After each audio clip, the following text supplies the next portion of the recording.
let's come back to a kind of larger cynicism that has at least been, embedded in me for these past 10 days. Some of us have believed that more women in public life, more women in positions of power would mean a more sensitized, vocal response from the system. Yet we see, I remember Nirbhaya, I prefer to call her Jyoti because her own mother does, the gang rape of Jyoti, the Nirbhaya moment. And that time too, the most powerful woman in Delhi was Sheila Dikshit. The most powerful woman in the country at that time was Sonia Gandhi. We now have a situation again where there are many powerful women in positions of power.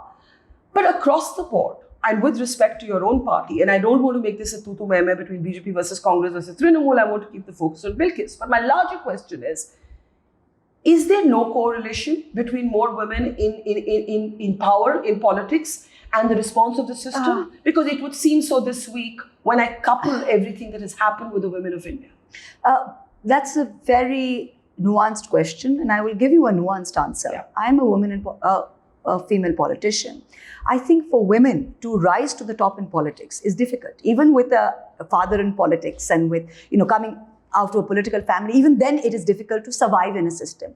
So women politicians, when they get to a position of power, start defining themselves less with gender and more with I'm a politician and I've got to do things exactly like a politician.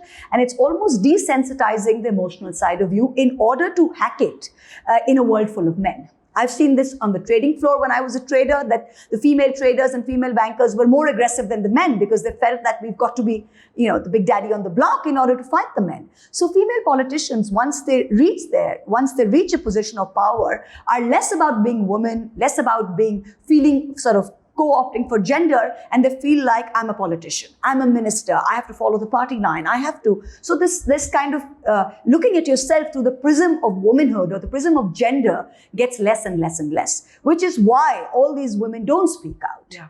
And I see that all the time. It's not just in politics. It's actually in finance and in lots of positions of power. And you become defensive about your gender. It happens in journalism too. Yeah, it's everywhere. So you start thinking that, I don't want to be looked at as just a woman. I worked so hard to make it in this world of men and I've succeeded and I'm a politician and I can take decisions and speak as a politician. Why should I always speak as a woman?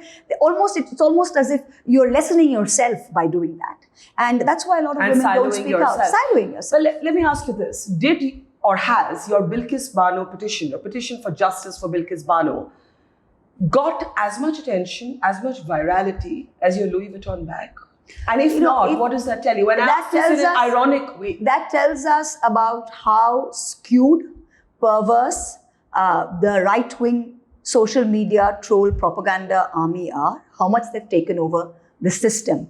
Because, when I look at all these little muppets who are sitting there, whether it's whatever Wala and whatever this other troll-in-chief is, and they think they're controlling the narrative. My only question is, look in the mirror once. Do all the rubbish that you do. We can deal with it. I can deal with 200 Louis Vuitton moments. I don't care.